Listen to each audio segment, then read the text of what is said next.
হতাশাগ্রস্ত হয়ে বান্দা যখন কাঁদতে থাকে আর ডাকতে থাকে, ইয়া আল্লাহ, ইয়া রহমান, ইয়া রহিম, ইয়া হাইয়ু, ইয়া কাইয়ুম।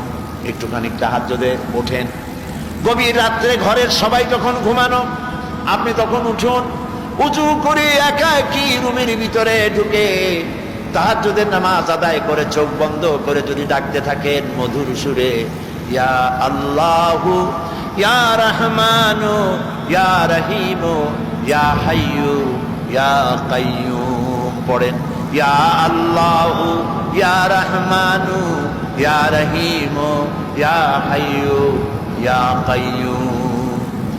আল্লামা ইকবাল বলেছেন, दिल से जो बात निकलती है असर रखती है पर नहीं मगर ताकते परवाज रखती है।